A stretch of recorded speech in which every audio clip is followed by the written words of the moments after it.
All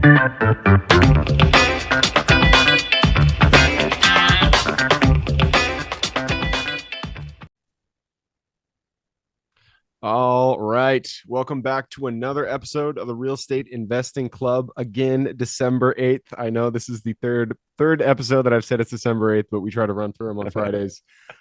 So we're closing in on Christmas. I am super excited. It's my favorite time of the year. Got all the family coming in, and I'm just stoked about it. But another reason I'm stoked is because we have Trevor Mauch with us today from carrot.com.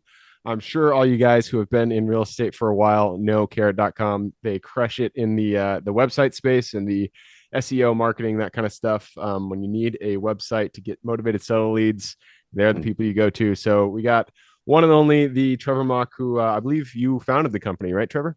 Yep. Back in started 2014 and in 2013. Yeah. There you go. Yeah. So yeah, thank you very much for hopping on the show. Dude, Gabe, I appreciate it, man. And like I said, thanks for the patience on us aligning schedules. A perfect time though. Like I said, we're leading up into the holidays and right before the new year to get people thinking, which is good. There you go. I told you before we got on here, we like to start with stories. So Yeah. I know you got a good one. Why don't you take us back to the beginning of your story? How'd you get started in real estate?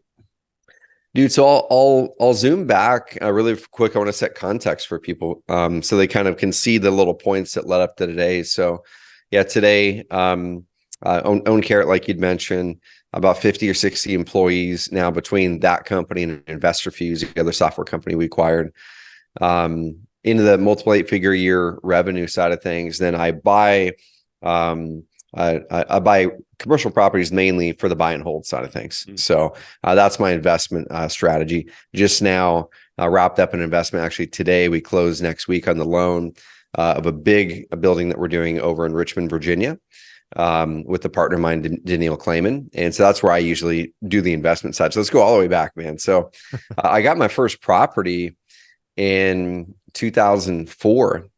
Okay. And so I would have been 2021. I would have been 21 years old in 2004 in college. And the way that I started, honestly, I didn't have any money, didn't have any credit, just like most college kids, experience. And I remember watching the darn Carlton Sheets infomercials that were popping up. And my dad had bought the course, hadn't really done anything with it, and was kind of sitting over there. And I kept talking about it. Him and I would talk entrepreneur stuff just for years and years and years and years. And I thought I wanted to be a landscaper at one time. So in high school, in the summers, I would just jam on landscaping projects, not maintenance, but like building the stuff out.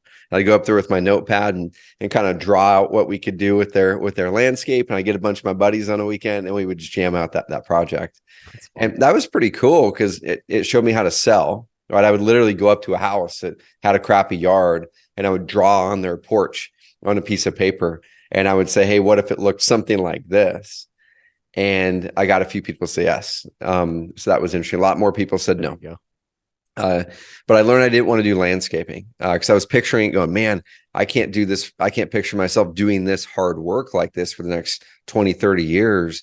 And at that time, you were the landscaper. Like I was a landscaper, dude. Like it was me and my college baseball buddies. Like I would design it and then we would come in there and just hammer it out in a couple of days usually. Nice. And made some good money, for some high school kids. And I stretched that into my freshman year of college too. And I had to really ask that question, like, do I want to do this for a long time? Is this going to get me where I want to go? And at that time I had a massive limiting belief on employees. I don't want to have employees. They're going to tie me down. We might get into this a little bit later, but we all have these money mindsets or these mindsets that either serve us or don't. And that was one of the ones that did not serve me. Yeah. So I gave up on that business because I said, I don't want to hire employees and I don't want to do this work forever myself. What's next? Yeah.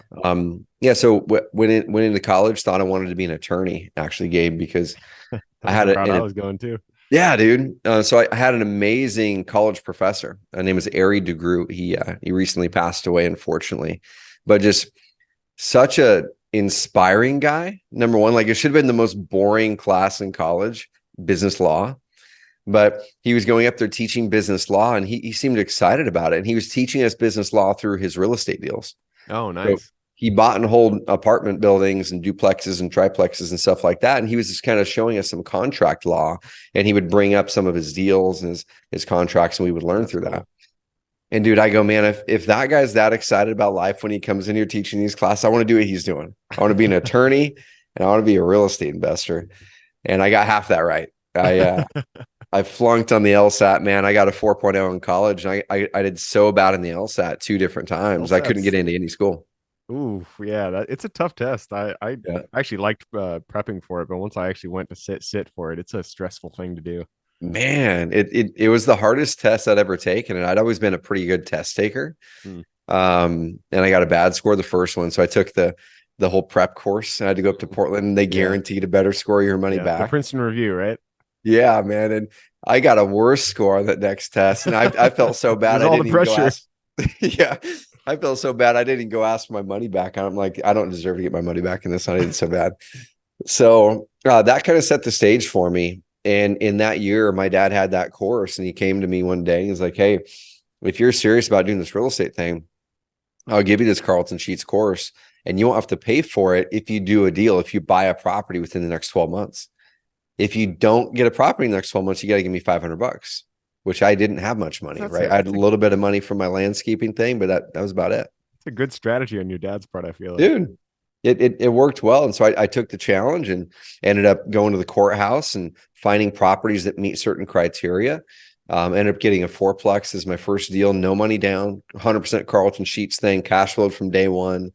Um, Owner carrying the note. I still own this property today. It crushes it on the cash flow, and that's what got my start on the Nice. real estate side. Yeah. Yeah, that's I feel like it is, I've had plenty of people on here who have had a failure for their first deal. And I'm Hmm. always like, dude, more power to you because it is so important, in my opinion, to get that a success under your belt so you Yeah. can really see the potential. You're gonna Yeah. have failures down the line for sure, but Yeah. having that first deal that actually goes the way you hope it went, Yeah. is super important. And so that fourplex, no money down, that's awesome that you're able to do Yeah. that. I still haven't done that to this day. Get a deal, no money down, but Yeah. uh, that's Yeah, great. dude, That the worked no money down topic, I honestly took that mindset with me. The Carlton Sheets course wasn't that great, right? But it kind of gave me the kernel of belief, and it gave me a couple little tools here and there. And I think the biggest thing was it opened me up that you can go get something without any money. And I'll give you an example even today. So we acquired a company about a year and a half ago, a multiple seven-figure deal, and we did it no money down. It was a distressed seller Oh wow. situation. We put no money into the deal, immediately brought in about 80K a month in new cash flow to our business. Not free, not net profit, but cash Yeah. flow. And then we optimized the business pretty quickly and got it to profitability. Building next door for me that we're in right now. So downtown Roseburg, we're in this tiny little town. And for my active income, I build businesses, Carrot, software company, another software company I'm a part owner in that's in the 8 figures. And I take my income and I put it into real estate. And for Mm. me, I love being able to walk to the building and touch it and take my son in the building next door and bust down some of that plaster off this historic building to uncover the brick behind it. And all of the properties we have downtown, except for one, are no money down. And all of them are owner carry. And so the Interesting. deals are out there. Yep. Yeah. That's great. I mean, in being in the town yourself, I'm sure you have a name in the town. I'm sure Hmm. the people that were selling it, they're like, okay, I know Trevor. Yep. I'll work with you a little bit on the terms. Hmm. So that's awesome to hear. At what point, you bought this fourplex, however many years ago. At what point did you start on Carrot? When did that like idea come to you? Yeah, man. So that I'm gonna kind of buzz through this timeline, but dude, there were so many big changes that happened mindset wise during that, let's say 5, 6, 7, 8 years. So 2004, bought the property, was still in college, graduated. My wife and I moved up to Portland. She was going to school at Pacific University, and I thought I wanted to be a wholesaler. Hmm. And so I learned the wholesaling stuff and never actually did a wholesale deal myself. And still today have not done one start to finish myself, but I've partnered at a lot of them now, Hmm. from the marketing side of things. And I've got the deal guy or whatever. And so I started posting online. I was use Craigslist. And so I launched a website, went to GoDaddy, and you could probably still find it today in the Wayback Machine, but it's like, I think it was trademark dash RE solutions or something like that. But it was just this jumbled mess of a website that had everything on it, right? Talk to buyers, talk to sellers, talk to tenants, like everything. And I would go to Craigslist and I'd start posting on it for people who were looking to sell. And I got leads and I had some conversations and I went to meet some sellers. And I think for me, Gabe, I honestly gave up too early on it. And I saw something that for me was more interesting and matched my unique abilities more for what I was going to focus on for my career. But in that time, I learned how to generate leads. And so during that next 1, 2, 3 years, when I was living in Portland, I was working with mortgage brokers, doing some marketing consulting. I started working with some real estate people, and I got really good at generating leads online. One example was the guy who owned the mortgage company that I was doing consulting from. He walked over to my desk one day, and I was doing cold calling on Craigslist for about 6 months for this other broker. I was doing anything I could do to make money, Gabe, to pay rent. Like anything I could do. A little bit of marketing consulting for just, peanuts. A little bit of this, a little bit of that, just to pay the rent. And he walked in one day and he said, pull up the screen. And he goes, Google mortgage brokers in Portland. And I did. And up to the top was like Rose City Mortgage and this and that, and whatever. And he goes, how do you get me there? Like to the top of Google? Because he said, if I can get there, and this is back in 2007 or so, he said, if I can get there, I imagine that'll be a lot of really good leads. That'll be really good marketing for us. And I said, I don't know, but I'll figure it out. And so over that next 12 months, dude, I did everything I could do to learn how to actually launch real websites that actually performed. Everything around learning how Google worked, how to create content that ranked, how to make a website convert then, because then we would get traffic to it. And I was just jamming on learning how to split test and do all these things that make a website actually perform and convert. And so over that, let's say 3-4 year period from 2007 or so to the end of 2012, going into 13, I had started 2 or 3 other businesses that were all web-based in the real estate space. And by that time, I generated probably about 80,000 leads in the real estate space online for mostly people I was doing work for. Generated about 7,000 private lender leads back from 2007 through 2009. For that mortgage broker. He had a fund and learned how to get a website online, rank it for things that investors would be going for. And we got a lot of applications that came through. Generated a lot of seller leads, a lot of buyer leads for mostly investors and agents. I just got in those circles. And then, dude, in 2012, I got burnout. One lesson that I had learned, I read this book back then by a guy named Mike Michalowicz called The Pumpkin Plan. And I don't know if anyone can relate, but when you start a company, you're usually running away from something, right? You're running away from a job you don't want, an income ceiling that's capping you, people telling you can't do something, whatever it is. Your fuel is usually running away from something. It's freedom from. I want to get freedom from these things back here. Yep. And I did that, right? I grew it to where I was making a couple $100,000 a year between a couple little companies here and there, but when you get about 3 years into a company and you're no longer have your back against the wall, that thing you're trying to run away from, what happens oftentimes, I call it the 3-year turn and burn. What happens oftentimes, we start to resent the business we've grown. We're doing a lot of work that drains our energy. We don't have the excitement of the startup anymore. We're maintaining the business now more.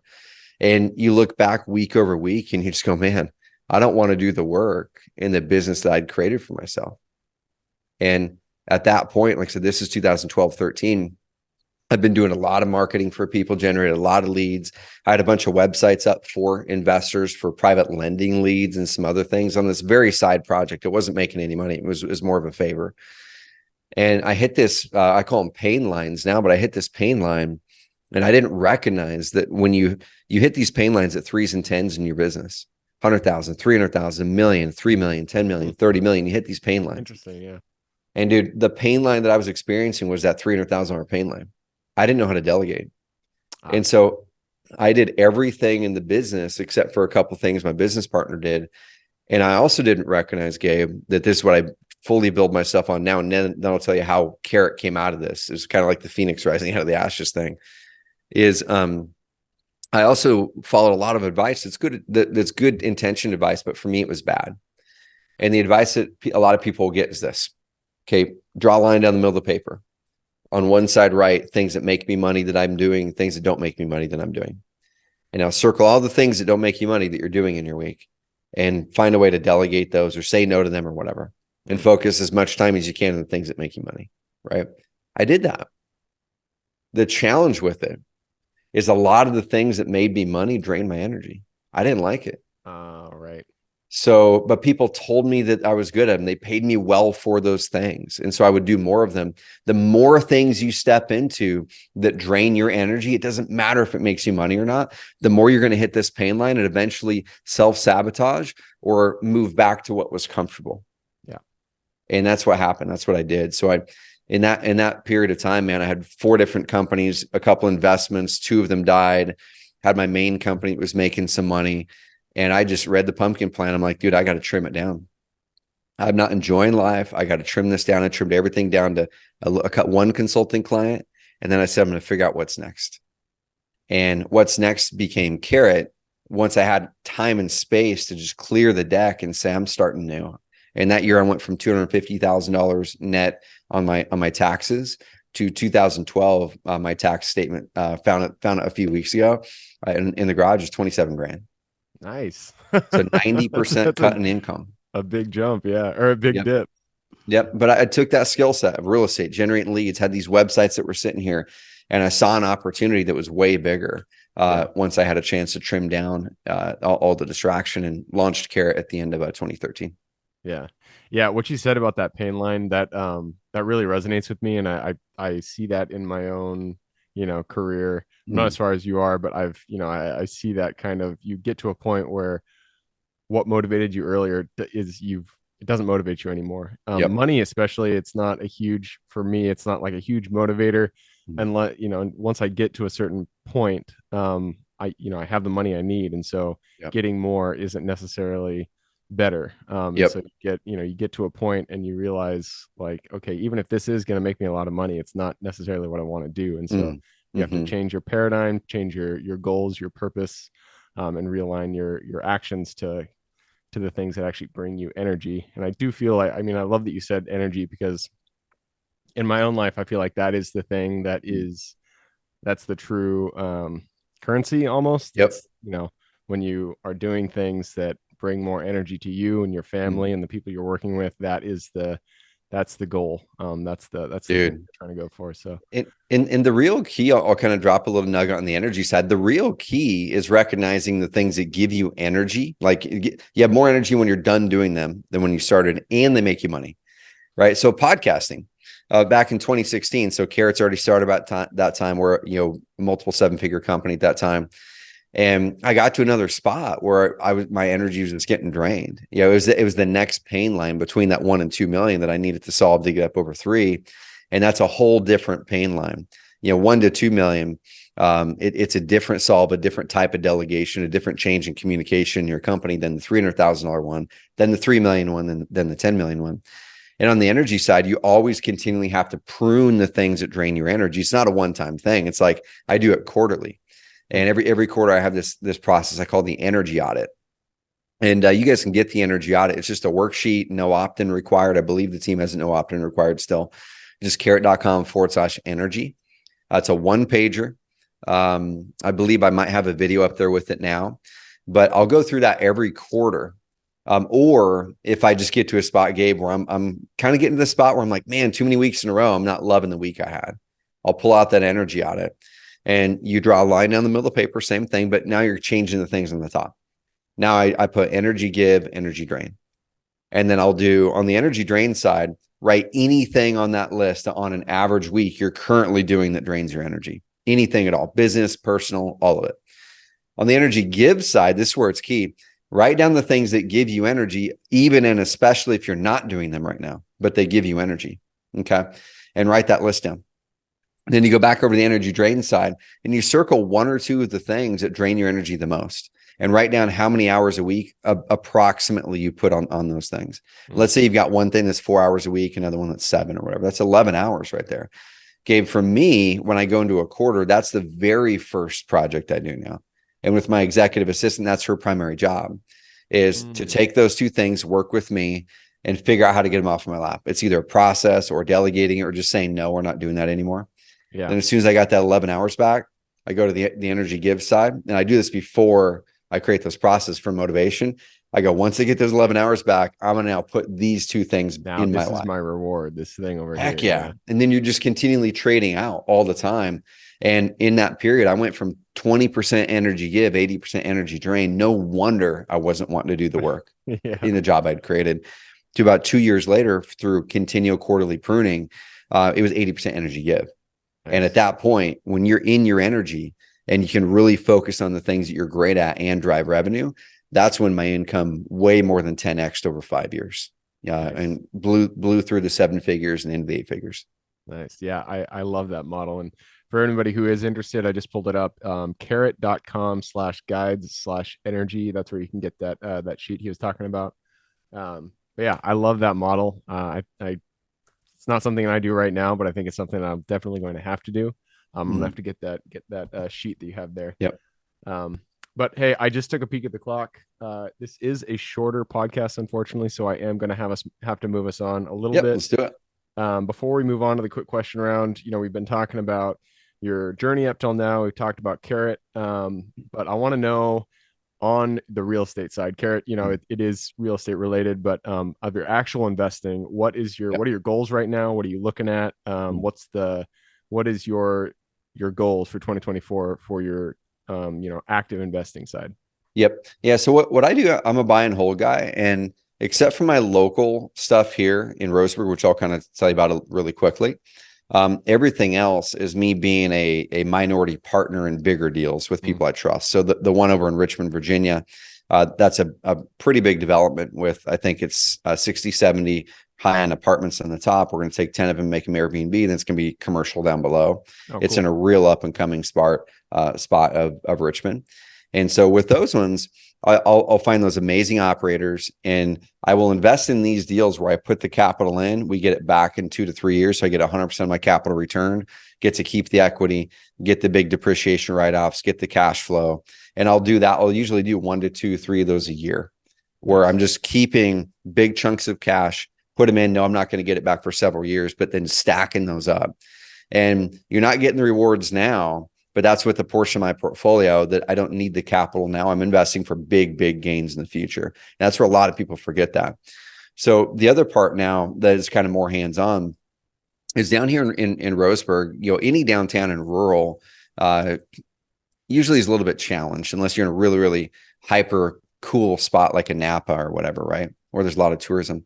And so we're going and finding these buildings that are just, they need some help. They've been around for 120, 130 years. They're in downtown, and we're investing, us and another developer. We just keep buying up all the buildings we can. And then we renovate the buildings. We're putting residential upstairs where there's not a lot of residential downstairs, making the retail amazing, raising the rents in the whole downtown, and bringing businesses in. And so that's passion for me. Like, I love that part of it. It doesn't make a ton of money now. But the way I'm buying these properties, we're buying them so right, the tenants are able to pay those down, and it's a fun project. Yeah. The other stuff that does make money on the real estate side, on the active side, is I partner with a couple of guys, one in Louisville and then one in Dallas, Texas, where I'm the marketing side of it. I'll bring in the leads for it, and they're the ones who partner on the deal, and we split those deals 50-50. That's a multiple 6-figure a year, 3-hour a month kind of a thing for me, where I get to keep my hands in deals and use our software to make those deals happen. Nice, man. Well, hey, that sounds like you got tons of different models, different ways to do real estate, and that's why I love real estate so much. There's not one way to skin the cat. There's tons of different ways you can execute and make revenue in real estate. You can generate leads, you can do flips, you can buy and hold, you can tons of ways to do it. So love to hear that. I am going to move us on to the quick question round. Are you ready? Let's do it, man. Let's do it. Let's do it. It starts with books or any form of education. Could be a podcast, could be a Netflix show, whatever. Give me 2 recommendations, one for general life wisdom and then one for real estate specific. Dude, I'll give you a real simple one for the general life wisdom. I don't have it here in front of me. It's I first read it 10 years ago. I reread it again 3 years ago. I've read it ever since. Jim Rohn's 5 Major Pieces to Life's Puzzle. The simplest read you'll ever use. Every time I mention that book, no one's ever heard of the book. Yeah, I have. But dude, it's an amazing, amazing book to get you to think about the different levels of how to really plan your life and nail that mindset. It's great. Every time I go through it, even at the 8-figure level, I'm making new notes on it that resonates. So Jim Rohn's 5 Major Pieces of Life's Puzzle. I'll give you a kind of a more, I'll give you the business book that's more fresh in my mind that I've been using a lot lately. I'm a big fan of Dan Sullivan, was in his strategic coaching program a number of years ago. And the latest book that he made with Benjamin Hardy, I think his name is 10X is easier than 2X. Mm. Great book, man. It's like same thing. It's mindset, but for the business side. 10X is easier than 2X. Amazing book. Get those two together, and I think they'll be good for you. Cool. Yeah, those are good recommendations. And I used to really be into Jim Rohn, and surprisingly, I have not heard of this book. So I'm gonna have to pick that one up. The five Dude, no major one's ever heard reasons. of it. Every time I haven't found one person who's went, yeah, I've read that. But I That's stumbled funny. on it back in '08 when I needed it. I needed to nail the mindset. And I Yeah. set it to the side for over a decade. And as I went through the next pain line, the 10 million plus pain line, I'm like, I'm going to pick that thing back up. It worked in the past. Let me see if it works again. And it did. It was cool. Nice. All right. Well, I'm gonna have to buy that for a Christmas present for me. Yep. All right. Next question is for your younger self. So let's go back to the Trevor who was just getting started in his lawn design business. Yeah. Go back to him, look him in the eye, give him one piece of advice moving forward. Mm. I think the biggest thing for me, dude, is recalibrating the definition of greatness or the definition of Mm. success. For me, I've learned that the definition of greatness is not about significance of yourself; it's about service. And every time I get to the spot where I'm thinking about my own significance and how big I need to grow here or there, I stumble. Every time I think about service and how I can serve others, they win and I win. So Awesome. I love it. service over significance. Absolutely. All right. The next question is about the people we work with. They are the reason that we see success in anything is getting together, combining our talents, our abilities, and going towards a goal. So, and this is a good question for you because you've spun up a number of companies. So, if you were to start a new company, what would the first three positions you hire be, and what order would they be in? Dude, so I'm going to make the assumption that I have no employees at all Yep, just around me, you. right? Yep. So the first hire I would make is an executive assistant, Mm. 100%, because people they make they make hires that are too high level that you pay too much. When you actually need to get the person down here helping you with all the lower level tasks so you can do more of those high level things. So EA first. Number two is I would find the person to run or lead the business. That's something I didn't do with many of my first companies. One of them that's really successful now, I did. And now I'm doing that with Carrot, really having an amazing operator step in so I can do great. So that's number two is a person who truly leads, owns the business. In the early stages, you want it to be a revenue-based leader, not just a COO. Pre-million, maybe even pre-3, the person has to be amazing at driving revenue. Okay. The third hire on that is probably something around, it's probably going to be something around marketing or sales. It's like we've got to get the lead gen in there. I mean, it depends on the skill set of that leader. Do we need a product person, a person to go build the product or whatever it is? I don't know. Depends on the business, but it's either a person to drive revenue along with that leader, or the person to go build the product and the person who's like the skill set of the craft that we're doing. Perfect. I love it. All right, this is also a good question for you because it's about metros. I'm sure you see all the data because you guys Carrot Yep. websites are all over the U.S. So United States is a big place. There's a lot of opportunity, a lot of metros to consider. What is the metro you are most excited about investing in today? Dude, that's a good question, man. I need to beef up on my different data, I think, because I don't have like one that jumps out for me. There's several that are working now. I mean, Louisville, we're in there for a very specific reason. It's working well. Memphis is still really, really good. From the multifamily side, we're seeing Dallas is still great. We have got a couple big properties there. So I think in general, some of those ones from the South that are more conservative, that have really good employment bases, but also still keep the costs pretty low. And that's where all those fit into that, from your Louisville to your Dallas over to Richmond, Virginia. Those are great ones. Up where we live, it's a little bit different, right? Your costs are higher with everything, and it's more on the liberal side of things, which does make some things tricky, but there's a lot of opportunity out there. Yeah. Yeah, all good markets. Dallas is one of the ones. I have two self-storage facilities out there and I've been looking for more, but man, they are very hard to find because Dallas is a hot market. A lot of Yeah. competition out there. We're going to find more of those deals coming up though, dude, because you've on the commercial side, I think in next 24 months, we're going to find real deals coming out where people bought properties with shorter term loans. Cap rates now on a lot of those are going to be lower because the interest rates have gone up, and they're not going to meet their debt covenants. Like we've already seen that coming in. Right now, we're seeing properties pop up that never would have popped up a year and a half ago because they couldn't meet their debt covenants. Capital call, bam, they got to give the property up now. We're going to see a bunch of that, I think. Yeah, that's what I mean, you never hope for it because that means somebody else is going through a hard time. But hey, if it happens, I will definitely be jumping on that train. So yeah, that's right. all right, and that leads us to the last question. This is for the listeners. I'm sure people want to reach out, get in contact with you, learn a little bit more about what you guys are doing out there at Carrot, and all the other things you're doing. So, what is the best way for people to reach out, and what can they expect when they do? Yeah, let's go to Instagram. Follow me, Trevor.Mauch, Mauch. A lot of content over there on the entrepreneur side, on the driving lead generation side from the motivated sellers perspective mainly. And then my podcast, the Carrot Cast. You guys can find on any of the podcast apps or carrotcast.com. Same thing. If you want to learn how to generate leads, you want to drive more motivated sellers, you want to nail your mindset, anything in our world is going to help you with those types of things. Perfect. I will put those links in the show notes. So if y'all want to reach out, just click a little more in the description. It'll pull down that full description. In there, you can find Trevor's links. Heck yeah. Awesome. All right, man. That wraps it up. Thank you very much for hopping on the show. Dude, appreciate you, man. And guys, you guys are in the right spot. Dive deep with one person. Dive deep with Gabe and follow him. And dude, I'm grateful I'm able to be on this call with you. Absolutely. Cool. For everybody who's here with us today, thank you guys for showing up. As always, you are the reason we do this. So if you guys have any questions whatsoever, reach out to me, Gabe at therealestateinvestingclub.com. If you guys want to support the show, all we ask, give us a like, subscribe, share, all that jazz.